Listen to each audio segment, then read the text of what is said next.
124페이지 아래쪽에 보니까 MBS의 종류 있어 없어요? 있죠. 요게 이제 금융론 중에서는 제일 좀 까탈스러운 내용입니다. 내용인데, 제 얘기 잘 들어보시고 이렇게 이제 정리하시면 됩니다. 이렇게 어쨌거나 요거는 우리 교재에는 392페이지였습니다. 393페이지. 자, 124페이지 맨 아래쪽에 주택저당담보증권의 종류 있어 없어요? 있죠. 요거는 우리 교재 어디라고요? 393페이지 이렇게 있습니다. 여기 있는데, 자, 지금부터 MB에서 종류를 공부할 건데, 그러면 이런 얘기를 먼저 해볼게요. 이쪽으로. 자, 그러면 신한은행이 얘들이 하는 일이 뭐예요? 얘들이 도대체 얘들 하는 일은 얘네들 돈 요거는 실패했으니까 없애고 이렇게 얘들이 하던 일은 뭐예요? 얘네들 돈 가지고 대출만 대행해 주죠. 맞죠? 그리고 그런 다음에 들어온 돈에서 삥 뜯고 넘겨주면 될 거 아닙니까? 이것만 하는 겁니다. 다시 할까요? 도대체 얘들이 하는 일이 뭐예요? 얘들 하는 일은 얘네들 일 대신만 해주는 거죠. 그럼 들어온 돈에서 삥만 뜯고 넘겨주는 거 아닙니까? 그죠? 그러니까 얘와 얘는 항통속입니다. 그러면 얘들이 직접 빌려주지 왜 얘 은행을 시키냐? 왜냐하면 금융공사는 전국에 지점망이 있어 없어요? 없죠. 그러니까 지점망이 많은 은행을 활용하겠다 그런 얘기입니다. 이해가 되겠나요? 그래서 결국은 얘와 얘는 한통속입니다. 그러니까 얘는 얘들의 뭐라고요? 그 시다발이다. 무슨 발이라고요? 시다발입니다. 하는 일 대신 해주는 거 아닙니까? 그리고 삥 뜯는 거 아닙니까? 그러니까 구조 자체가 이렇게 되는 겁니다. 이렇게 구조 자체가 이렇게 보겠습니다. 이렇게 그러니까 소비자, 그 다음에 MBS의 발행자, 이렇게 MBS의 발행자, 금융공사를 얘기합니다. 그 다음에 투자자 이렇게 구성되어 있는 겁니다. 투자. 그리고 자, 그러면 금융기관은 어디 있어? 은행들은 여기 있겠죠. 얘들 대신 해주는 거 아닙니까? 한통속이라 생각하시면 됩니다. 한통속. 얘들은 수수료만 챙기면 되는 겁니다. 이해가 되겠죠? 이렇게 구조 자체가 세 가지인데, 그리고 여기서 또 기억할 것은 요거는 요 지급보증은 우리나라에서만 이 정부 투자기관이 지급보증 해주겠다 그런 얘기지, 요거는 MBS의 본질이 아닙니다. 왜냐하면 미국 같은 경우에는 주로 이제 페니웨이라든가 프레드맥 이러한 어떤 기관들이 있는데 걔들은 주식회사입니다. 지급보증 이런 거 없어요. 그러니까 요걸 얘기할 때는 MBS의 종류를 얘기할 때는 우리나라에서만 IMF에서 벗어나기 위해서 지급보증 해준 거지 이거 본질이 아닙니다. 그러니까 지급보증 요거는 없는 겁니다. 이렇게 한 다음에 그냥 주식회사 상태로 팔면 나중에 보증 같은 거 없습니다. 이렇게 하는 겁니다. 그러면 요 세 가지 형태로 이제 구분할 수 있는데, MBS의 종류를 이렇게 세 가지 형태로 구분할 수 있는데, 세 가지 형태의 차이점에 가장 큰 차이점은 뭐냐면, 요거 돈을 빌려주면 뭐가 생겼다고요? 원리금권 저당금 생기죠? 요 권리를 어떤 형태로 이전할 것인가, 이거에 따라서 갈라지는 겁니다. 세 가지 형태로. 자, 그래서 이렇게 보겠습니다. 이 박스를 딱 그리면 무지막지하게 복잡해 보이는데, 이렇게 자, 한 칸, 그 다음에요 두 칸, 세 칸, 이렇게 한번 볼게요. 이렇게. 그래서 요거는 그 약어로 좀 기억하셔야 됩니다. 왜냐하면 이 번역한 그 용어 자체가 교재마다 다 달라요. 다 다르기 때문에 상당히 헷갈립니다. 근데 약어는 또 똑같습니다. 약어는 그냥 약어로 자, MPTS다, 모기지 패스 뭐 이렇게 되는데 너무 신경 쓰지 마시고 그냥 MPTS다. 얘는요 MPB다. 이렇게. 얘는요 MPTB 이렇게 기억하세요. 이렇게. 자, 그리고 요거는요, 이거 뭐 굳이 번역하자면 얘는요 이체 증권 정도, 이걸요 저당 채권, 쟤는요 지불이체 채권 이렇게 되는데, 어쨌거나 이 세 가지의 차이점 중에 가장 중요한 게 요겁니다. 요 칸을 잘 이해하시면 됩니다. 이렇게. 그러니까 구조 자체가 소비자, MBS의 발행자, 투자자 이렇게 되어 있습니다. 소비자, MBS의 발행자, 투자자, 소비자, MBS의 발행자, 투자자 이렇게 되어 있는데, 자, 그러면 MPTS는 어떻게 하느냐면, 자, 돈을 빌려줬겠다. 어떻게 했다고요? 돈을 빌려줬죠? 그러면 뭐 어떤 권리가 생겨요? 원리금권 저당금 생겼죠? 요거를 완전히 누구한테요? 투자자한테 팔아치운 겁니다. 어떻게 했다고요? 팔아치운 겁니다. 이렇게 되겠죠? 다시 할게요. 자, 이쪽으로 멀리 가기 싫으니까. 자, 여기는 발행자고, 얘는 뭐라고요? 소비자. 요걸 그대로 그린 겁니다. 이걸 뭐라고요? 투자자 이렇게 되어 있는데, 자, 돈을 빌려주면 뭐가 생겼다고요? 원리금, 수취권, 저당권을 완전히 MBS에 실어서 팔았다 생각하시면 됩니다. 되겠죠? 이렇게 파는 겁니다. 이렇게 되겠나요? 자, 다시 할게요. 내가 얘한테 돈 빌려줬죠? 그럼 뭐가 생겼다고요? 원리금, 주권, 저당은 생긴 거 아닙니까? 이걸 다 팔아치운 겁니다. 그러니까 얘가 담보대출해준 겁니다. 그리고 나는 쏙 빠지겠다는 얘기입니다. 이게 가장 전형적인 형태의 MBS입니다. 난 쏙 빠지겠다는 얘기인데, 근데 문제는 완전히 빠질 수 있나요? 완전히 뺄 수 없는 게, 얘와 얘는 알아요, 몰라요? 모르는 사이 아닙니까? 그러니까 얘는 원금이자 갚으면 여기다가 수수료 빼고 넘겨주겠다는 얘기죠. 이런 논리입니다. 그 다음에 돈을 못 갚으면요, 얘가 자 돈이 들어올 거 아닙니까? 그러면 그 넘겨주겠다는 얘기죠. 그대로 경매 처분해서. 이해가 되겠나요? 이렇게 되는 겁니다. 근데 얘는 아까 고정금리 제도로 하겠어요? 변동금리 제도로 하겠어요? 고정금리 제도라고 했죠. 그러니까 자, 이 고정금리로 해서 이렇게, 그러니까 이런 얘기입니다. 이쪽으로 올게요. 자, 얘는 원리금, 수취권과 저당권을 완전히 팔아치운 겁니다. 완전히 팔아치우고 자기는 쏙 빠지겠다는 얘기입니다.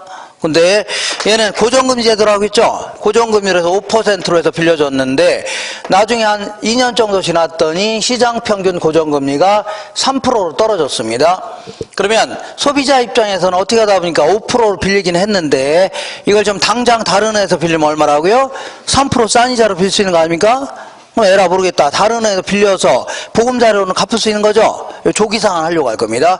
조기상환 하려고 하죠. 그러면 원리금, 수취권이 뭐예요? 이 사람한테 받을 돈을 다 누가 갖고 있어요? 이 사람이 권리가 있는 거죠. 이 사람이 주는 돈을 이 사람이 받을 권리가 있는 거 아닙니까? 그죠? 그럼 얘는 조기상환 했으면 넘기면 되는 거죠. 그럼 결국은 얘는 장기적으로 안정적 수익 얻으려고 여기다 투자했더니 한 3년 있다가 갚았다는 얘기죠. 그럼 닭 줬던 게 뭐라고요? 지붕처담골이 되는 겁니다. 그러니까 이거를 조기에 상환에 따른 위험, 이거 다 누가 부담해요? 투자자가 부담하는 겁니다. 누가 부담해요? 투자자. 자, 이번엔 거꾸로 해볼게요. 이번엔 시장 평균 고정금리가 7% 올랐다고 치자. 그러면 발행자 입장에서는 어떻게 하다 보니까 5%로 빌려주긴 했는데 이거를 당장 다른 사람한테 빌려주면 얼마라고요? 7% 높은 이자를 받을 수 있는 거죠. 근데 5%만 받으려고 하니까 발행자는 열이 받아요, 안 받아요? 받죠. 근데 받을 거 하나도 없습니다. 그러니까 7% 받을 수 있음에도 불구하고 5% 받았죠. 그러면 돈 받을 걸 다 누가 갖고 있다고요? 얘가 갖고 있는 거 아닙니까? 그냥 5% 그냥 넘기면 되는 거죠. 그러니까 이거를요, 기억나시나요? 모르겠는데 이자율 위험해집니다. 이거 다 누가 부담해요? 투자자가 부담하는 겁니다. 이해가 되겠죠? 자, 이번에는 요번에는 자, 한 5년 정도 지났더니 이쪽으로 올게요. 요거 좀 헷갈리네요. 5년 정도 지났더니 이렇게 볼까요? 자, 1억짜리 구입한다길래 최대 7천만 원까지 빌려줬는데 7천 빌려줬죠. 근데 5년 정도 지났더니 옆에 장래시장이 들어온 겁니다. 뭐가 들어왔다고요? 장래시장이 들어온 바람에 담보가치가 폭락했어. 했어, 안 했어요? 했죠. 그래 돈 다 갚으면 상관없는데 못 갚는다는 얘기죠. 그러면 경매로 처분하려고 할 겁니다. 경매 처분에서 매각대금이 얼마 들어왔다고요? 3천만 원 들어온 겁니다. 들어왔죠. 그러면 저당권이 뭐야? 저당권 물건 팔아서 회수할 수 있는 권리 아닙니까? 이걸 누가 갖고 있다고요? 얘가 갖고 있는 거죠. 그러니까 3천만 원 들어왔으면 그냥 넘겨주면 되는 거죠. 그죠? 그러니까 얘는 결국은 7천만 원 받아야 되는데 얼마밖에 못 받아요? 3천만 원밖에 못 받네요. 이거를요, 채무 불이행 위험이다. 이렇게. 무슨 위험이라고요? 채무 불이행 위험. 이거 다 누가 부담해요? 투자자가 부담하는 겁니다. 알겠죠? 예. 자, 그러니까 얘 같은 경우는 이렇게 모든 위험을 다 누가 부담해요? 자, 투자자가 부담하는 바람에 투자자 입장에서는 위험이 상당히 크다는 얘기죠. 네, 그래서 거의 안 팔렸던 겁니다. 어떻게 안 팔렸다고요? 거의 안 팔렸어요. 그래서 나온 게 요겁니다. MBB는 이런 식으로 해보자. 어떻게 하냐면, 자, 그 돈을 빌려줬으면 뭐가 생겼다고요? 원리금, 주권, 저당권 생겼죠? 요거를 발행자가 이 권리는 다 갖고 있는 상태에서 담보대출 관련된 모든 권리는 누가 갖고 있어요? 발행자가 갖고 있는 상태에서 어쨌거나 소비자한테 그 돈 받을 돈 있어 없어요? 빌려준 돈 있죠? 받을 돈 있는 거 아닙니까? 요걸 기초로 해서 새로운 회사채를 발행했다 생각하시면 됩니다. 뭘 발행했다고요? 새로운 회사채. 그래서 새로운 회사채 내에는 투자자는 콜 방어권이라는 게 있습니다. 콜 방어권이 뭐냐면 조기 상환을 어떻다고요? 거부할 수 있는 권리 얘기합니다. 조기 상환하면 나 싫다고 할 수 있다는 얘기죠? 이렇게 자 볼게요. 그러면 자, 이 고정금리로 7%로 빌려줬는데 시장금리가 3% 내려갔습니다. 그럼 얘는 조기 상환 하려고 안 하려고요? 하려고 하겠죠? 요걸 넘기려고 했더니 얘가 뭐라고요? 노후할 수가 있다는 얘기죠? 그럼 결국은 얘는 조기 상환대금을 받은 상태에서 약속대로 30년 동안 계속 원금이자 줘야 되는 겁니다. 그러니까 결국은 조기 상환에 따른 위험을 누가 부담할까요? 자, 발행자가 부담하는 겁니다. 발행자. 결국은 이자율 위험도 결국 다 누가 부담해요? 발행자 부담하는 겁니다.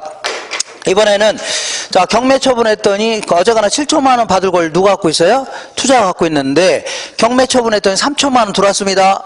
그래서 3천만 원 넘겨주려고 했더니 얘가 한다는 소리가 야, 이 사람아, 담보대출은 네가 해준 거고 나는 원래대로 7천만 원 다 달라고 요구할 수 있다는 얘기죠? 문 얘기하겠나요? 그러니까 얘는 3천만 원 들어왔지만 얘한테 얼마 줘야 돼요? 7천만 원 다 줘야 됩니다. 결국은 조기 상환에 따른 위험, 이거 다 누가 부담해? 죄송합니다. 채무 불이행 위험, 이거 다 누가 부담해요? 발행자가 부담하는 이런 형태입니다. 이렇게. 그래서 항상 요것만 잘 기억하시면 됩니다. 그러니까 원리금 수취권을 갖고 있는 자가 뭘 부담해요? 조기 상환 위험, 이자율 위험. 그다음에 저당권을 갖고 있는 자가 뭘 부담해요? 채무 불이행 위험 부담하는 겁니다. 되겠죠? 그러다 보니까 얘는 자, 상대적으로 발행자한테 다 위험이 몰려요, 안 몰려요? 몰렸다는 얘기죠. 그러다 보니까 이 투자자 입장에서는 위험이 상당히 작을 수밖에 없네요. 이렇게. 자, 그래서 위험이 전부 한 군데로 몰려요, 안 몰려요? 몰리죠. 그래서 나온 게 이겁니다. 이런 식으로 하면 권리 설정을 다 이런 식으로 해보자. 어디 가냐면 이 발행자가 이 저당권을 갖고 있는 상태에서 자, 투자자한테 원리금 수취권만 넘기는 이러한 형태를 뭐라고요? MPTB라는 겁니다. 그러니까 뭐 권리 설정 이렇게 할 수도 있다는 얘기죠. 이렇게. 그러면 항상 이렇게 볼게요. 자, 원리금 수취권을 갖고 있는 자가 조기 상환 위험이라든가 이자율 위험을 부담합니다. 이걸 누가 부담해요? 투자자가 부담하는 겁니다. 투자자. 그리고 항상 저당권을 갖고 있는 자, 이러자가 뭘 부담해요? 채무 불이행을 부담합니다. 이건 누가 부담해요? 발행자가 부담하는 겁니다. 이런 식으로 해서 위험을 반반씩 쪼갤 수 있다는 얘기죠. 맞아요, 안 맞아요? 맞죠? 그러니까 얘는 투자자 입장에서는 위험이 한 중간 정도가 되겠네요. 위험이 중간 정도. 자, 그러다 보니까 항상 대출은 위험에 따라서 이자율이 정되는 겁니다. 그러니까 요 셋 중에서 얘가 레이트에서 이자율이 가장 높다 해줍니다. 얘는요, 이자율이 가장 낮다. 얘는요, 이자율이 중간 정도다 해줍니다. 이렇게. 자, 그리고 요거는 들어온 돈을 곧바로 이체하기보다는 뭐 은행 직원들 바쁘죠. 그러니까 보통 이제 1개월 단위로 이체합니다. 얘는요 6개월 단위 이체하는데 그거는 뭐 중요한 게 아니고 요게 더 중요한 겁니다. 어떤 게 중요하냐면 이렇게 볼게요. 얘는 이렇게 볼게요. 요게 이제 7천만 원 빌려줬어요, 안 빌렸어요? 빌려줬죠. 그럼 7천만 원 받을 권리 누가 갖고 있어요? 투자 갖고 있는 거 아닙니까? 갖고 있죠. 근데 이거를 얘 같은 경우는 전액을 다 발행했다가는 나중에는 못 줄 돈이 생길 수 있는 겁니다. 예를 들어서 7천만 원을 다 발행했다가는 나중에 3천만 원밖에 회수를 못 할 수 있죠. 그래도 얘한테 얼마 줘야 돼요? 7천만 원 다 줘야 될 거 아닙니까? 그죠? 그러니까 전액을 다 발행하면 돼요, 안 돼요? 안 됩니다. 그래서 전액을 발행하면 안 되고 요만큼은 남겨놓고 있어야 됩니다. 소비자한테 받을 채권액 중에 요만큼 남겨놓고 있어야 돼요. 요걸요 행여나 못 받을지 모르니까 요걸요 초과 담보다 해줍니다. 뭐라고요? 초과 담보. 이것도 마찬가지로 예를 볼게요.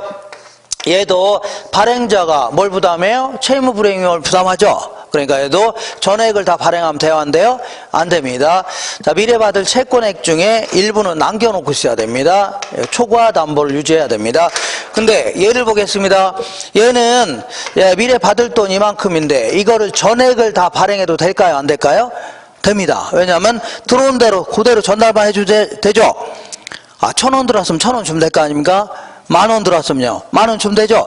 들어온 대로 그대로 전달만 해주면 될 거 아닙니까? 맞죠? 3,000원 들어왔으면 3,000원 주면 되죠. 3천만 원 들어왔으면요. 3천만 원 주면 되는 거죠. 그러니까 그대로 전달해 주니까 초과 담보가 있을 필요 있어 없어요? 없다는 얘기입니다. 자, 그리고 이거는 전부 다 이제 채권입니다. 일종의 다르고요.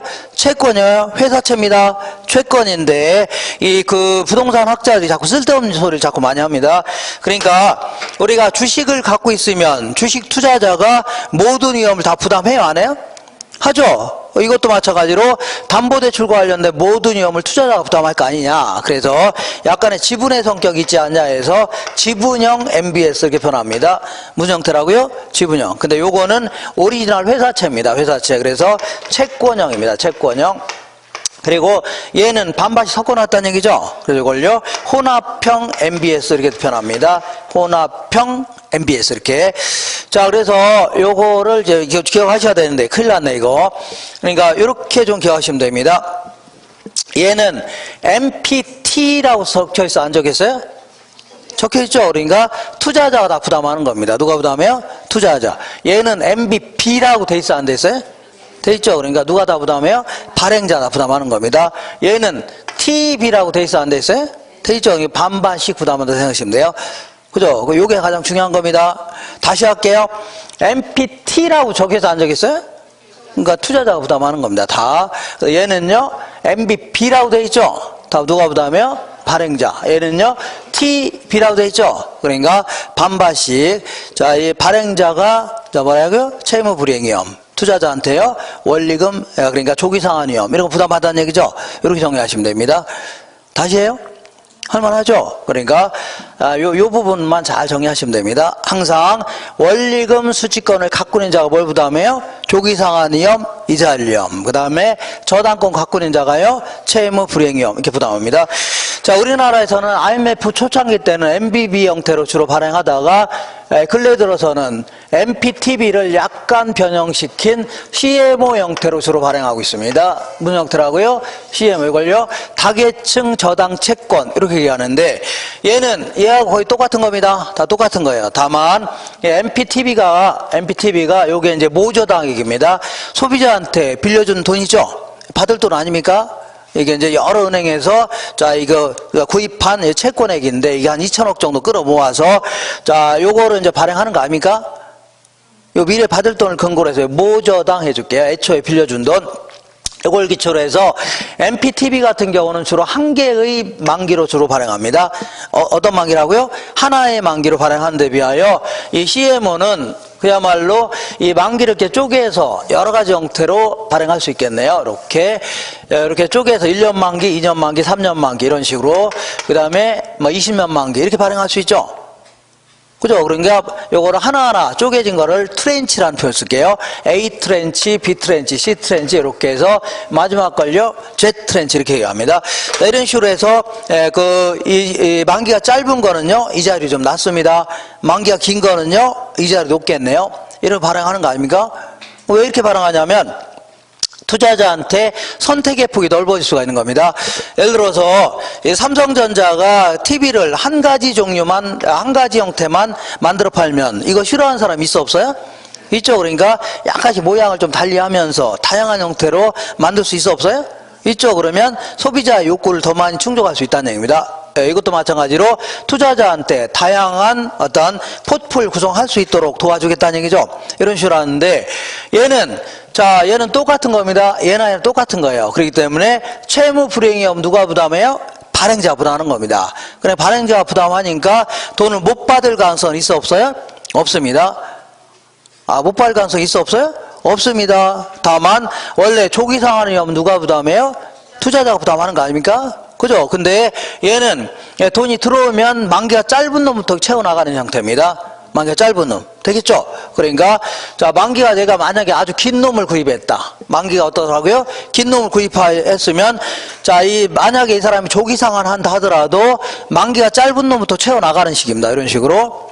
그죠? 아무리 조기 상환하더라도 돈을 못 받을 가능성은 없죠? 그리고 얘는 만기가 긴 놈이 갖고 있으면 만기에 맞춰서 그러니까 만기 동안 내가 다 왜 원금이자를 그대로 받을 수 있는 거죠. 아무리 조기 상환 하더라도 만기가 짧은 놈도 채워 나가요 안 나가요? 나가는 바람에 내가 원래대로 내 만기대로 원금이자 다 받을 수 있어 없어요? 있다는 얘기입니다. 그러니까 얘는 만기가 길 경우에는 콜 방어가 가능하다 이렇게 표현합니다. 콜 방어권이 있다기보다는 뭐라고요? 콜 방어, 조기 상황 하더라도 끝까지 나는 다 받아낼 수 있는 거죠. 이해가 되겠나요? 이걸요 콜 방어가 가능하다 이 표현합니다. 다시 이쪽으로 올게요. 자, 한 장 넘겨보겠습니다. 126페이지에 보시면 맨 위에 주의 있어 없어요? 있는데 우리 문제에서는 저당권이라는 표현도 쓰고 그 옆에 그것도 기억하셔야 됩니다. 저당채권 집합물에 대한 소유권 이런 표현도 잘 씁니다. 기억하셔야 돼요. 그 다음에 채무불이행위험은 결국은 7천만 원 받아야 되는데 얼마밖에 못 받아요? 3천만 원밖에 못 받는 거죠. 원금 손실위험 이런 것도 씁니다. 그 다음에 콜 방어권이 뭐예요? 조기 상환을 거부할 수 있는 권리 이걸요 콜 방어권 이렇게 얘기합니다. 자, 우리 그 문제집을 보겠습니다. 문제집의 250페이지 잠깐 보겠습니다.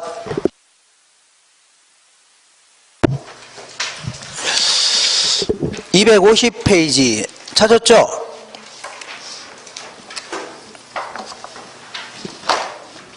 자, 이쪽으로 오겠습니다. 250페이지 다음은 MBB 4번부터 먼저 볼게요. 부동산 금융과 관련된 설명 중 틀린 것은 MBB의 투자자는 자 최초에 자 밑줄 쳐볼게요. 주택 저당 채권 집합물에 대한 소유권 말 더럽게 기네요. 자 요거를 한마디로 저당권 해줍니다. 뭐라고요? 저당권. 그러니까 투자자는 자 MBB는 발행자가 저당권을 갖고 있는 거죠. 그러니까 투자자는 저당권을 갖지 않는다. 맞습니다. 그 다음에 2번 볼게요. 한국주택금융공사는 보유하고 있는 주택저당채권 집합물을 기초로 하여 주택저당증권 요걸 MBS라는 겁니다. 현재 MBS를 발행하고 있습니다. 발행하고 있다. 금융공사에서는 MBS를 이렇게 표현합니다. 주택저당증권. 자, 세 번째 볼게요. MPTS는 요걸 얘기합니다. 요거는 지분형 주택저당증권으로 지분형이라고 했죠. 지분형 주택저당증권으로 관련 위험이 다 누구한테 이전한다고요? 투자자한테 이전합니다. MPT라고 했죠. T. 그 다음에 4번 볼게요. 영모기지로는 아까 얘기한 대로 주택연금을 얘기하는데 얘는 한국은행에서 채권 형태로 발행하는 게 아니라 얘는 시중은행에서 취급하는 겁니다. 어디서 취급해요? 시중은행에서 취급하는데 금융공사가 보증을 서겠다 그런 얘기지. 자, 그런 얘기입니다. 5번 볼게요. CMO의 발행자는 자 보세요. CMO는 자 이 발행자가 저당권 갖고 있죠. 그러니까 자 발행자는 주택저당채권 집합물에 대한 소유권을 갖는다. 밑줄 쳐볼게요. 주택저당채권 집합물에 대한 소유권 요걸요 저당권 해줍니다. 저당권 집합물을 영어로는 full 이렇게도 표현합니다. 뭐라고요? full. 인재 full하면 인재들 뭐 하는 거 있죠? 요걸요 인재 full이다 해줍니다. 이렇게. 자 그러면 이번에는 자 5번 볼게요. 5번에 다음은 MBB에 대한 설명이다. 적절치 않은 것은 MBB는 채권형 MBS로 얘는 채권이라고 했죠. 채권형 MBS로 6개월 단위로 주로 이제 지급합니다. 들어온 돈을 6개월 동안 모아놨다가 지급하고 이런 형태인데 자 얘는 이자율이 높아 MPT에서는 높죠. 얘는 위험이 작으니까 이자율이 낮습니다. 수익률은 낮다 해줘야 되겠네요. 그러니까 MPTS보다는 수익률이 낮으나 뭐는 가능하다고요? 콜 방어권이 있습니다. 맞습니다. 그 다음에 2번 볼게요. MBB의 투자자는 자 밑줄 쳐볼게요. 대출채권 집합물에 대한 소유권 요걸 저당권 해줍니다. 저당권. 그러니까 2번에 투자자는 저당권을 갖는 것은 아니다. 맞죠? 그러니까 발행자 갖고 있잖아요. 그게 맞네요. 이렇게. 세 번째 볼게요. MBB의 발행 규모는 얘는 초과담보가 있어야 돼요? 없어야 돼요? 있어야 되죠. 그러니까 저당채권 총액보다는 발행액이 작습니다. 자, 그래서 읽어볼게요. MBB의 발행 규모는 주택저당채권의 총액보다는 작아야 됩니다. 초과담보가 유지돼야 돼요. 그러니까 맞습니다. 4번에 발행기간이 자신이 발행한 채권에 대하여 새로운 상환액을 지불하기 때문에 새로운 회사채를 발행했다고 했죠. 새로운 상환액을 지불해야 되기 때문에 모저당의 차입자와 투자자 간의 현금 흐름이 연결되지 않는다. 그러니까 얘는 3천만 원 들어왔으면 얘는 얼마 줘야 돼요? 7천만 원 다 줘야 되죠. 현금 흐름이 연결돼야 한대요? 안 되죠. 그죠? 이거 조기 상환하게 돼도 그대로 넘겨주면 안 되죠. 그러니까 현금 흐름이 연결돼야 한대요? 안 돼. 얘는 들어온 대로 그대로 넘어가는 거죠. 현금으로 연결되는데 5번 볼게요. 주택저당채권이 가진 대출채권의 상환으로부터 발생되는 원리금 수취권에 대한 권한만을 투자자에게 매각하는 방식이다. 원리금 수취권만 투자자한테 넘기는 거는요, MPTB입니다. 뭐라고요? MPTB예요. MBB가 아닙니다. 아, 예. 자, 보세요. 원리금 수취권만 여기 맨 끝에 투자자한테 매각한다고 했죠? 그러니까 이거는요, MPTB지, MBB가 아닙니다. 지금 MBB에서 물어보는 거 아닙니까? 그러니까 이게 틀렸네요. 5번이 틀렸습니다. 이렇게 해서 문제 나오면 이렇게 물어봅니다. 자, 이렇게 해서 그 추가적인 문제는 이따가 이제 기출문제를 또 통해서 한번 풀어볼 겁니다. 이렇게 하시고. 그러니까 이걸 잘 보시면 이것만 잘 해결하시면 돼요. 이거 할 수 있나요? MPTS 하면 누가 다 부담해요? 투자자. MBB 하면 누가 부담해요? 발행자. 그리고 MPTB는요, 반반씩 쪼개서 부담한다는 얘기죠. 이렇게 정리하시면 됩니다. 잠깐만 지우는 시간을 갖겠습니다. 시간을 갖고 127페이지 볼 겁니다. 네. 자, 우리 교재는 406페이지 있을 겁니다. 406페이지 있으니까 시간 남으시면 읽어보시고, 그렇지 않으면요, 제가 얘기하는 거 있죠? 요것만 잘 들으시면 됩니다. 자, 신탁이라는 게 뭐예요? 신탁이라는 것은 믿고 탁 맡기는 걸요, 신탁한다 해줍니다. 이렇게. 여기는 크게 이제 두 가지 형태가 있는데, 먼저 부동산을 믿고 탁 맡길 수도 있네요. 여기. 예를 들어서 내가 너무 바쁘니까 내 부동산 좀 잘 관리해달라고 맡길 수 있어, 없어요? 이런 관리 신탁 해줍니다. 그 다음에 내 부동산 좀 잘 좀 처분해달라고 맡길 수 있는 거죠. 이걸요, 처분 신탁 해줍니다. 신탁회사한테. 그 다음에 이런 경우도 있습니다. 대출을 일으키는 방법은 크게 두 가지인데, 은행에 가서 직접 담보 잡히고 돈 빌릴 수도 있지만, 신탁회사한테 가서 맡기죠. 그럼 걔들이 수익증권을 줍니다. 그러면 수익증권을 들고 가서 은행에서 돈 빌릴 수도 있는 겁니다. 이런 걸요, 담보신탁이다 해줍니다. 근데 거의 대부분은 어떤 게 대부분이냐면, 내가 평생을 농사만 지어왔는데, 자, 내 땅이 도시적으로 바뀌었다는 얘기죠. 그럼 나도 건물을 짓고 싶은데, 문제는 내가 건물을 지어본 적 있어, 없어요? 없죠. 그러니까 내 건물 좀, 내 토지 좀 잘 좀 개발해달라고 맡길 수 있는 거 아닙니까? 이걸 뭐라고요? 토지 신탁 혹은 토지 개발 신탁 해주는데, 이런 것들은 개발론에서 공부하기로 하고, 요 지금부터는 이제 금전을 갖다 맡기는 걸 얘기합니다. 내 돈 좀 잘 좀 불려달라고 맡길 수 있는 거 아닙니까? 이런 거를요, 요 부분을 공부할 건데, 요거를 자, 이 투자 신탁이다 이렇게 표현합니다. 무슨 신탁이라고요? 투자 신탁이다 이렇게 합니다. 자, 그래서 이 부분을 공부할 건데, 투자를 영어로 뭐라고 하냐면 investment 해줄게요. investment. 그 다음에 신탁을요, trust 해줄게요. 이렇게 해줄게요. 이 부분을 공부할 겁니다. 이걸 공부할 건데, 요거는 이제 우리 주변에 있는 아까 얘기한 미래에셋이라든가 아니면 삼성자산운용 이런 거 있죠. 한국투자신탁, 한화투자증권 이런 거를 뭐 투자신탁사다 줄여서 투신사 해줍니다. 투신사. 얘네들은 우리 같은 사람들한테 이제 투자자들로부터 돈을 긁어 모읍니다. 이렇게. 자, 이렇게 해서 모은 자금을 얘는 펀드 이렇게 해줄게요. 펀드. 얘들 말로는 펀드 이렇게 표현합니다. 뭐 번역하자면 기금 정도로 번역할 수 있는데, 요걸 가지고 이제 주로 이제 주식에 주로 투자합니다. 어디라고요? 주식. 그래서 만약에 주가가 무진장 올랐다 그러면 얘들은 수수료 빼고 넘길 돈이 많아지는 겁니다. 주가가 폭락했다 그러면 아예 원금도 전부 회수를 못할 수도 있는 겁니다. 이런 식으로. 그런다고 해서 얘가 여기 가서 항의할 수 있어, 없어요? 없습니다. 왜냐하면 얘들이 뭐라고요? 그럼 맡기지 말든가 이렇게 나올 거 아닙니까? 그러니까 요거는 자기가 직접 투자하려면, 자기는 주식에 대해 잘 알아요, 몰라요? 잘 모르니까 얘들한테 전문가한테 맡겼을 뿐입니다. 그러니까 직접 다 투자한 겁니다. 이런 형태를 다 뭐라고요? 지분금융입니다. 뭐라고요? 지분금융. 자, 직접 다 투자한 거지 빌려준 게 아닙니다. 자, 이런 형태인데, 자, 근데 무조건 얘는 주식에만 투자해라 그런 법은 없다는 얘기죠. 얼마든지 다른 돈 될 만한 거다 투자할 수 있는 겁니다. 일반 채권에 투자할 수도 있는 거고, 아까 같이 MBS에 투자할 수도 있는 거고, 아니면요 금이라든가 은 이런 실물 자산에 투자할 수 있는 겁니다.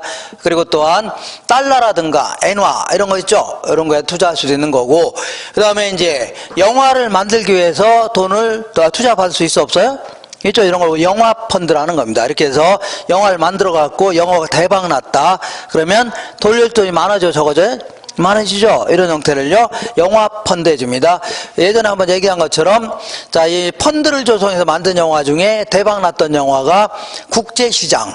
국제시장 아시나요? 예, 부산에 있는 국제시장, 그걸 배경으로 한 영화, 1000만 관객이 넘어갔죠. 이런 거. 아니면 변호인이라든가 광해, 7번 방의 선물, 과속 스캔들, 이런 형태가 다, 그 펀드를 조성해서 만든 영화 중에 대박 났던 영화입니다. 근데 여기다 투자할 수도 있겠네요. 부동산에 투자할 수도 있는 겁니다. 이렇게. 자, 그래서 이제 부동산을 영어로는 뭐라고요? 리얼 에스테이트 해줍니다. 리얼 에스테이트 해갖고, 자, 앞자리 따서 RE 이렇게 해줄게요. 리얼 에스테이트. 자, 그러면 합쳐보겠습니다. 얘랑 얘랑 합치게 되니까 리치 해줍니다. 요건 뭐냐면, 수많은 사람들부터 돈을 긁어 모아서 어디다 투자한다고요? 부동산에 투자해서 거기 생기는 이익을 나눠주겠다는 얘기죠. 요걸 리츠라고 하는 겁니다. 리츠. 그래서 리츠를 운영하는 형태는 크게 이제 두 가지입니다. 이렇게 두 가지. 요걸 알아보는 겁니다. 오케이. 자, 크게는 이렇게 두 가지인데, 이렇게 보겠습니다. 요거는 이제 신탁형 리츠다. 자, 요거는 기존에 운영하던 스타일입니다. 예컨대 한화투자증권이 돈을 긁어 모아서 부동산에 투자할 수 있어 없어요? 있죠. 이럴 경우는 이런 걸요 신탁형이라는데, 얘네들은 돈을 긁어 모으면서 자, 이 믿고 맡겼다는 형태의 수익증권을 발행합니다. 믿고 맡겼다는 형태의 뭘 발행해요? 수익증권을 발행하기 때문에 이 수익증권의 소유자는 위탁자입니다. 그러니까 믿고 맡긴 자의 형태로 참여하는 이런 형태입니다. 자, 이런 형태로 운영하는 걸요 신탁형 리츠 해줍니다. 자, 신탁형 리츠라고 하는데, 얘는 조금 이따 얘들하고 어떤 차이점이 있냐면, 얘네들은 주로 이제 개방형 형태로 운영합니다. 개방형이 뭐냐면, 투자자가 이제 돈을 투자했죠. 투자하면 수익증권을 들고 있을 거 아닙니까? 근데 애가 이제 갑자기 수술해야 돼서 돈이 급해요, 안 급해요? 급할 수 있죠. 그러면 수익증권 들고 가서 내 돈 돌려주세요 했을 때 얘들 돌려줘야 됩니다. 그러니까 투자자들의 환매 요구에 응해야 됩니다. 뭐 기한의 손실은 뭐 얘들이 부담할지 모르겠지만 어쨌거나 다 뭐라고요? 자, 돌려줘야 돼요. 이런 형태를요 개방형이라는 겁니다. 투자자의 환매 요구에 응해야 됩니다. 그리고 얘네들은 위탁자의 형태로 참여하기 때문에 주주는 아니죠. 그러니까 주주총회 참석할 수 있어 없어요? 없습니다. 그러니까 나름대로 경영권 행사는 불가능합니다. 이런 형태.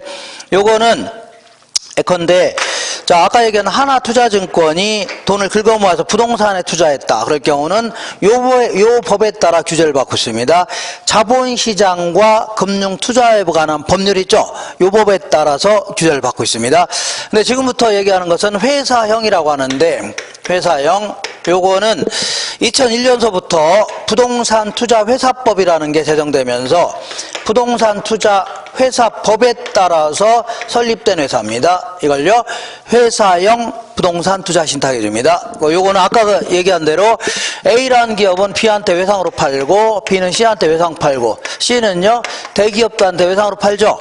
근데 대기업이 97년도 1월 달부터 무너지기 시작했던 거죠. 한부철강이 무너지면서 연쇄부로 이어진 거 아닙니까? 그 이후로 혜태라든가 산미, 진도, 진로, 뉴코아, 한신공영 뭐 이런 거 있죠. 뭐 기아자동차 할 거 없이 줄줄이 망했던 겁니다.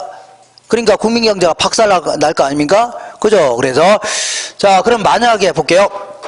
만약에 대기업들이 갖고 있는 뭐 본사 건물 같은 거 이런 거 본사 건물이 30층이 뭐 필요합니까? 4개 층이면 충분하죠.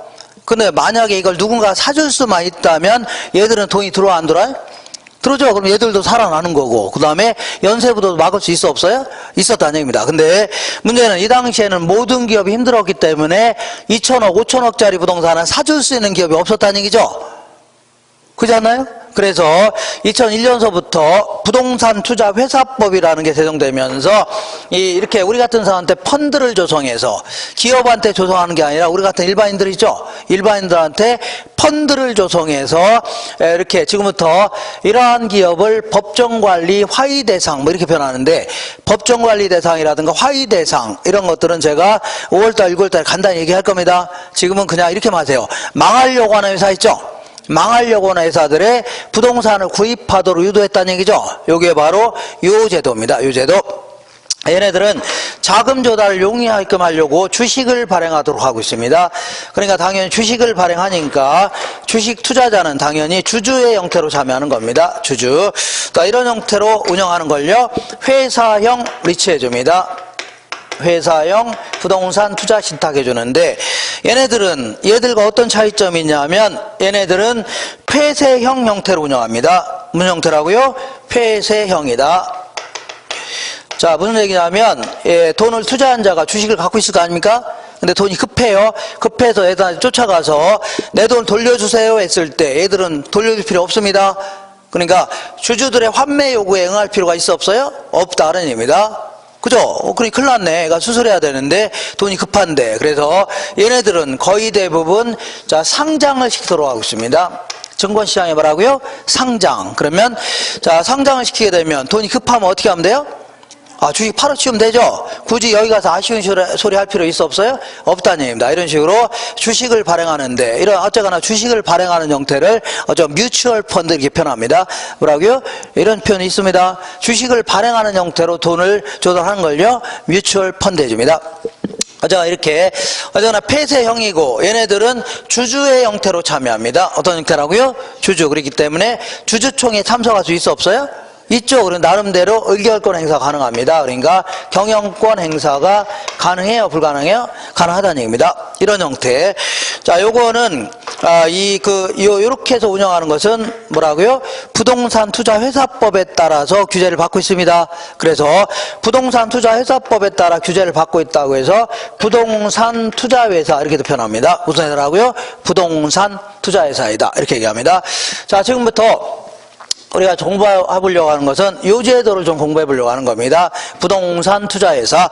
그래서 부동산 투자회사의 업계 1위가 어디냐면, 자, 예전에 했지만, 코람코 자산신탁입니다. 코리아, 어쩌고저쩌고 한 거 아닙니까? 이걸요, 코람코 자산, 앞자리 따는 게 유형 아닙니까? 코람코 자산신탁. 그래서 요거는 업계 1위예요, 업계 1위. 자, 이 부동산 투자회사 중에 시장 점유율 1위입니다. 이 회사예요. 자, 이 회사는 이제 투자자들로부터 돈을 모아갖고, 이렇게 이제 부동산에 투자하는 거 아닙니까? 이렇게. 그러니까 거기서 투자해서 생긴 이득을 나눠주겠다. 그런 얘기죠. 그죠? 근데 문제는 얘네들이 자, 어디가 최대 지분을 갖고 있냐면, 자, 한일은행이라든가 상업은행, 지금은 우리은행으로 바뀌었는데, 이 은행이 최대 지분을 갖고 있는 이런 회사였습니다. 그죠? 부실의 극치들 나는 회사인데, 이렇게 돈이 들어왔으면 얘들이 여기에다 배당 안 하고 엉뚱한 데 쓸 수 있어 없어요? 있죠. 그래서 우리는 원칙적으로 이렇게 해볼게요. 니네는 원칙적으로 이렇게 SPC라는 특수목적 회사를 설립해라. 자, 스페셜 퍼포스 컴퍼니다 해주는데, 얘네들은 거의 대부분은 페이퍼 컴퍼니로 운영합니다. 자, 이건 서류상으로 존재하는 회사라는 얘기죠. 아니, 회사가 분명히 있는데 무슨 서류상 회사냐? 왜냐하면 얘와 얘는 별도로 회계 처리하려고 하는 겁니다. 이걸 독립채산제다 해줍니다. 그리고 대외적으로는 회사 이름도 따로 있습니다. 다른 식으로 움직이겠다는 얘기죠. 이렇게. 자, 이런 형태로 하겠다. 그래서 우리는 여기다가 돈을 투자하겠다. 이 돈 가지고 부동산에 투자해서 엉뚱한 데 쓰지 말고 우리한테 배당한 데 쓰라는 얘기죠. 이런 형태로 움직입니다. 자, 그래서 이 코람코 자산신탁, 지금은 이제 우리은행에서 지분이 바뀌었습니다. 지금은 이제 LF라고 해서 주식회사 LF가 뭐냐면 옛날에 LG 패션이죠. LG 패션이 이제 그 LG 그룹에서 빠져나와서 LG 패션 그룹 해갖고 LF라고 이제 바뀌었습니다. 얘들은 이제 닥스라든가 아니면 뭐 힐레스?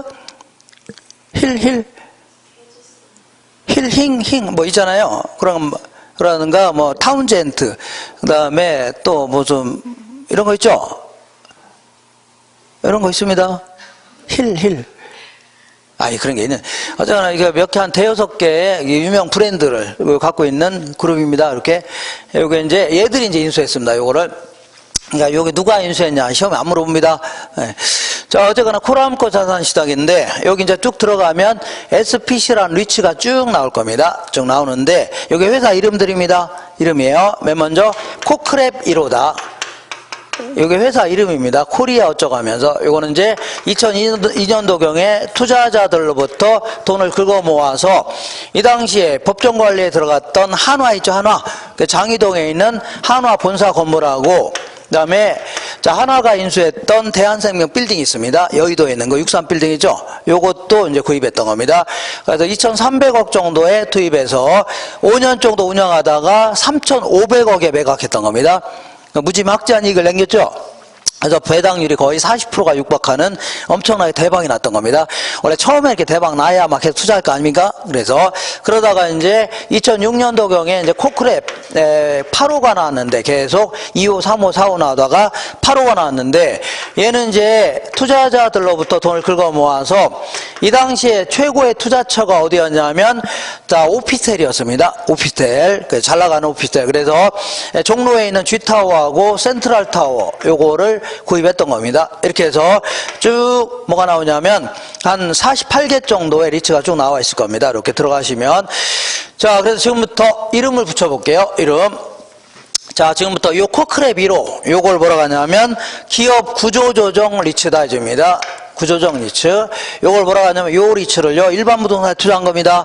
요거는 법정 관리라든가 화의 대상 부동산이 아니에요. 그냥 일반적인 부동산입니다. 요걸 뭐라 하냐면 위탁 관리 리츠 이렇게 표현합니다. 자, 그래서 요 두 놈은 그 서류상으로만 존재하는 겁니다. 명목형 리츠다 해줍니다. 자, 서류상으로만 존재하는데 이런 식으로 일반 부동산에 투자하는 경우에는 실체 회사도 인정이 됩니다. 자, 종업원을 직접 채용해서 투자 운영까지 하겠다는 얘기죠. 이런 걸 뭐라고 하냐면 자기관리 리츠다 해줍니다. 무슨 리츠라고요? 자기관리. 이렇게 해서 일반 부동산에 투자하는 경우는 이렇게 자기관리 리츠 이것도 인정합니다. 그래서 우리 같은 이제 공인중개사라든가 감정평가사 있죠? 이런 분들을 실제로 그 자산운용 전문 인력으로 채용해야 됩니다. 5년 이상 경력 있는 자들, 이런 사람을 채용해서 운영하는 형태를요 자기관리 리츠라는 겁니다. 뭐라고요? 자기관리. 그래서 자, 우리 시험에서는 자, 128페이지에 보시면 잡다한 얘기가 나와 있죠? 128페이지 나왔어, 안 나왔어요? 나 요거는 거기서 물어보는 게 아니라 거의 129페이지에서 물어봅니다. 129페이지. 그러니까 128페이지는 시간 나면 읽어보시고 주로 어떤 쪽이라고요? 129페이지는 해마다 한 문제 물어봅니다. 최소한 한 문제 물어봅니다. 자, 맨 위에 읽어볼게요. 부동산 투자회사 법이다에서 우리 교재는 408페이지에 있습니다. 408페이지. 먼저 발기 설립 후에 회사를 설립하는 경우는 크게 두 가지가 있는데, 먼저 발기인들이 모여서 일단 주식을 인수한 다음에 그 법원에 가서 상업등기를 마치면은 회사가 설립되는 겁니다. 이걸요 발기 설립이다. 그러니까 간단히 설립할 수 있는 거죠. 근데 이제 대규모 회사 같은 경우는 모집 설립의 형태를 취해야 됩니다. 모집 설립이 뭐냐면 발기인들이 우리 회사 하나 차리겠다는 얘기죠. 그러면서 이제 신문에 공고를 냅니다. 우리가 이런 회사를 차릴 거니까 투자자들은 모이세요 할 수 있는 거죠. 그러면 일단 체육관 같은 데 빌려서 창립총회를 개최합니다. 그 창립총회에서 4분의 3 이상이 찬성해야 됩니다. 그래야지 회사가 설립되는 이러한 형태를요 모집 설립이라는 겁니다. 어쨌거나 얘네들은 간단히 발기 설립도 가능합니다. 그런 다음에 국토교통부 장관의 인가 혹은 등록을 받도록 하고 있다는 얘기죠. 그리고 얘네들은 주식회사로 하고 있습니다. 어떤 회사라고요? 주식회사로 하고 있습니다. 여기에는 자 크게 이제 세 가지가 있는데, 먼저 자기관리 리츠는 읽어볼게요. 자산운용 전문 인력을 포함한 임직원을 상근으로 두면서 투자 운용을 직접 수행하는 회사, 이런 회사를요 자기관리 리츠 해줍니다. 2번, 3번은 위탁관리, 구조조정인데, 위탁관리는 일반적인 부동산에 투자하는 경우고, 구조조정 부동산 투자회사는요 법령이 정하는 투자자산이 있습니다. 그러니까 아까 얘기한 대로 망하려고 하는 회사들 있죠? 이런 데 투자해야 정부에서 지원을 받습니다. 이런 걸요 구조조정 리츠라는 겁니다. 둘 다 명목형인데, 그러니까 둘 다 똑같은 겁니다. 두 번째 줄 볼게요. 본점, 이거는 서류상으로만 존재하는 거기 때문에 본점에 지점을 설치할 수 있어 없어요? 없고, 직원을 고용하거나 상근 임원을 둘 수가 없는 겁니다. 무슨 서류상 회사가 뭐 직원을 고용합니까? 그죠? 다만 회계 처리하려고 본점 정도는 줄 수가 있습니다. 다만 지점을 줄 수 있어 없어요? 없고 종업은 책임할 수 없는 겁니다. 그래서 투자 운영은 다 누구한테 맡긴다고요? 자산관리회사한테 맡기는 형태입니다. 이거 되겠죠? 그러면 그 밑에 자산관리회사는요, 아까 얘기한 대로 구조조정이라든가 위탁관리 부동산 투자회사에 위탁을 받아서 투자 운영 업무를 수행하는 거 있죠? 수행하는 거를 주된 목적으로 하는 회사를요, 자산관리회사 해줍니다. 한 장 넘겨볼게요. 넘겨보시면, 자, 여기서 이제 이렇게 볼게요. 회사는 크게 이제 이렇게 세 가지 형태로 구분하는데, 요걸요, 기업 구조조정 리츠라는 겁니다. 요게 이제 주된 목적이 요거였는데, 일반 부동산에도 투자할 수 있다는 얘기죠. 그래서 여기에는요, 자기관리 리츠라는 게 있고, 얘는요, 위탁관리 리츠라는 게 있습니다. 이렇게. 자, 어쨌거나 이렇게 볼게요. 여기 아주 자주 나오는 거 기억하셔야 됩니다. 얘네들은 아까 얘기한 대로 얘네들은 뭐라고요? 얘는 실체가 있는 회사입니다. 얘는요, 자, 서류상으로만 존재하는 회사입니다. 서류상으로만 존재하고, 그리고 옛날에는 이거 전부 다 국토교통부 장관의 인가를 받도록 하고 있었는데, 지금은 얘들은 인가 받아야 됩니다. 얘네들은요, 등록 요건만 갖추면 등록만 해도 돼요. 등록만 해도 됩니다. 이런 식으로. 자, 그리고 요 설립 시에 자본금이 있는데, 설립 시에는 자금 조달을, 설립을 용이하게끔 하려고, 자, 얘는 5억 이상만 있어도 설립이 가능합니다. 이렇게. 얘는요, 3억 이상만 있어도 설립이 가능해요. 요거는 설립을 용이하게끔 하려고 하는 거고, 영업인가 후 6개월이 지난 경우 있죠? 이럴 경우는 추가 증자를 통해서 주식을 추가로 발행해서 돈을 더 끌어다 놔야 됩니다. 그래서 얘는 자 70억 이상은 만들어 놔야 됩니다. 얘는 얼마라고요? 50억 이상은 만들어 놔야 됩니다. 이렇게. 그래서 요거 아주 자주 물어보니까 기억하셔야 돼요. 자, 그래서 57은 얼마요? 57은 35죠. 이렇게 57, 35 이렇게 57, 35 이렇게. 그 다음에 거기 보시면 배당이라고 해서 얘네들은요 50% 이상은 배당해야 되고, 얘네들은요 배당 가능 이익이 생기면 90% 이상은 배당해야 됩니다. 근데 요거 자기관리 리츠 같은 경우에는 50% 이상 배당하는 거 있죠? 요거는 2018년도 말까지만 이런 규정을 뒀습니다. 근데 제가 요 책을 나눠드린 게 작년도 말에 나눠드렸거든요. 혹시 또 계속해서 부칙에 따라 연장할지 몰라서 그냥 놔뒀는데 그런 규정 없더라고요. 엊그저께 들어갔는데. 그래서 요거는 2018년 12월 30일이 지났죠? 지났어 안 지났어요? 지났으니까 얘는 요렇게 지우시고 다시 90%로 바꿔놓으셔야 됩니다. 몇 프로라고요? 90%. 그러니까 자, 셋 다 뭐라고요? 90% 이상 다 배당해야 됩니다. 배당해야 되고, 그 밑에 보시면 자, 현물 배당도 가능합니다. 자, 이 돈 벌어서 현금으로 배당하는 걸요, 현금 배당이됩니다. 근데, 부동산 같은 걸로 배당할 수 있어, 없어요? 있죠, 이런 걸요? 현물 배당이라는 겁니다. 현물 배당. 그리고, 그 밑에 자기관리 리츠 이렇게 표현이 있어, 없어요? 리츠 있죠? 거기에 뭐라고 있어요?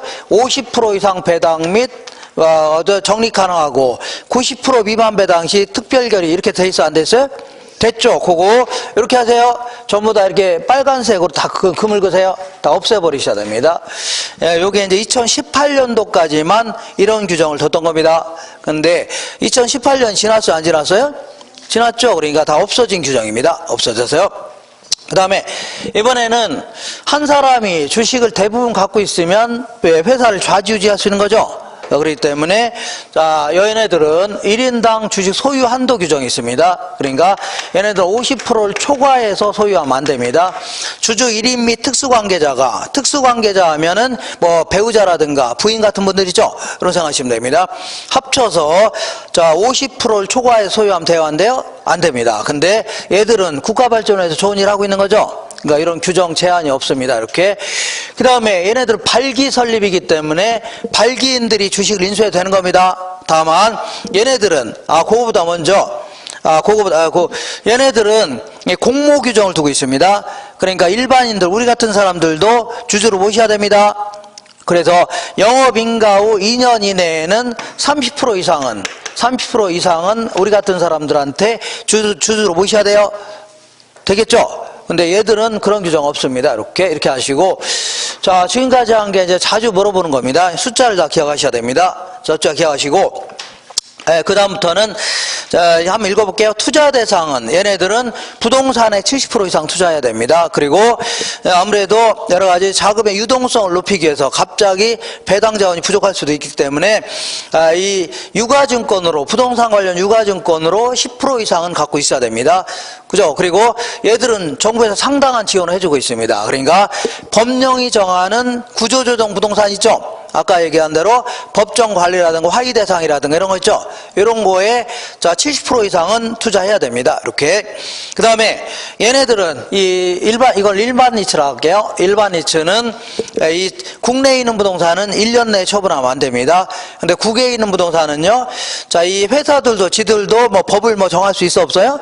헌법식으로 정할 수 있죠. 정관이라는 겁니다. 그러니까 정관으로 정한 기간 내에는 팔으면 안 됩니다. 근데 얘네들은 나 좋은 일 하고 있으니까 얘네들은 처분 제한은 없습니다. 이렇게. 그 다음에 자, 내가 어떤 회사를 설립하는데 자, 우리는 한 5년 동안만 운영하고 해산하겠다. 이런 경우는 없겠죠. 영원히 존속한다는 가정하에 회사를 설립하는 거 아닙니까? 그러니까 얘네들은 무기한불이치입니다. 기간 정함이 없는 겁니다. 다음에 얘네들은요, 나중에 인터넷 들어가시면 저기 하나 본사 건물 팔았죠? 그럼 회사는 청산하고 없어진 겁니다. 아예 없어진 겁니다. 그러니까 기한부로 운영하는 겁니다. 다만 위탁관리 같은 경우에도 얘네들도 선택은 가능합니다. 기한부로 할 수는 있어요. 이렇게. 자, 그 다음에 현물, 자, 이렇게 잡으세요. 자, 현금으로 이렇게 투자자가 출자하는 걸요, 현금 출자를 하는 겁니다. 근데 부동산 같은 걸로 출자할 수 있어 없어요? 있죠. 이런 걸요, 현물 출자라는데, 이 현물 출자는 설립 시에는 불가능합니다. 언제는 불가능하다고요? 설립 시에는 불가능하고, 영업인가 후 요걸 최저 자본금 규모라고 합니다. 최저 자본금 규모를 갖춘 상태에서는 현물 출자 가능합니다. 근데 현물 출자가 옛날에는 부동산에만 한정돼 있는데 지금은요, 지상권, 임차권, 부동산 신탁 수익권 요것도 다 가능합니다. 그렇게 하셔야 돼요. 약간의 상법상의 용어들이라 이해하기가 좀 힘들 수도 있겠네요. 그 다음에 합병 제한이라고 해서 얘네들은 부동산 투자 회사끼리만 합병해야 됩니다. 롯데제과하고 합병하면 돼요? 안 돼요? 안 됩니다. 이렇게. 그 다음에 개발사업이 뭐예요? 개발사업은 건물 지어서 분양하거나 아니면 여러 골프장 지어서 뭐 분양하거나 이런 거 아닙니까? 요거는 위험이 커요, 작아요? 나중에 분양이 안 될 수 있는 거죠. 그러니까 이런 것들은 주주총회 특별 결의가 있어야 투자 비율을 정합니다. 개발 사업의 투자 비율을 뭘로 정한다고요? 특별 결의로 정합니다. 주주총회 참석해 보신 분들은 아시겠지만 여기는요, 보통 결의라는 게 있고 뭐가 있어요? 특별 결의 이런 게 있는데, 보통 결의는요, 출석한 주주의 주식수에 과반수가 찬성해야 됩니다. 과반수가 찬성해야 의결되는 겁니다. 이게 그 찬성이 되는 거예요. 과반수라는 게 뭐야? 반이 초과돼야 됩니다. 반이 초과돼요. 예를 들어서 어떤 회사가 총 1000주를 발행했다. 그러면 500주가 찬성하게 되면 이거는 찬성이 안 되는 겁니다. 500주가 초과돼야 돼요. 501주가 찬성해야 됩니다. 이걸요, 보통 결의해 줍니다. 그 다음에 특별 결의는요, 3분의 2 이상이 찬성해야 됩니다. 상법상 3분의 2 이상. 자, 그래서 어쨌거나 개발 사업의 투자 비율은 특별 결의를 요합니다. 이렇게. 그 다음에 얘는 돈을 투자할 테니까 부동산에 투자하라는 얘기지 우선 문어발식으로 다른 기업의 주식을 막 구입하라는 얘기는 아니죠. 그래서 다른 회사 주식의 10%를 초과해서 취득하면 안 됩니다. 그 다음에 차입이라든가 사채 발행은 돈 빌리는 거 아닙니까? 이거는요, 자기 자본의 2배 이내에서만 가능합니다. 다만 특별 결의가 있다면 몇 배까지라고요? 10배까지도 가능합니다. 그 다음에 어떤 경우에든 취득세는 50%를 감면해 줍니다. 50%. 다만 법인세는 자기 관리는 요거는 과세합니다. 과세요. 그렇지만 위탁 관리라든가 구조조정은 감면해 줍니다. 되겠죠? 감면해 줘요. 자, 우리 교재가 아니라 문제집을 보겠습니다. 문제집의 265페이지.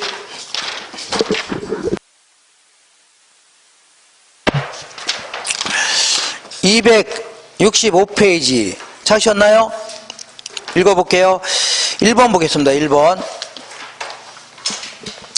부동산 투자 회사법상 규정에 관한 설명으로 틀린 것은 부동산 투자회사는 영업인가 후 최저자본금 이상을 갖춘 후에는 자 아까 현물출자 있죠?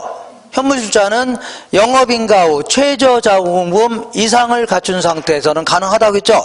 나중에는 자본금의 100%가 다 현물투자로 바뀌어 있어도 상관없습니다. 100%까지도 가능하다. 그 다음에 2번 볼게요. 자기관리 부동산 투자회사의 1인당 주식 소유 한도는 발행주식 총수의 100분의 50을 넘으면 안 되죠. 50%를 초과하면 안 됩니다. 세 번째 볼게요. 위탁관리 부동산 투자회사는 서류상으로만 존재하는 거죠. 그렇기 때문에 본점 외에 지점을 설치할 수 있으며가 아니라 없으며 직원을 고용하거나 상근 임원을 둘 수 있다가 아니라 없다 해줘야 됩니다. 없다.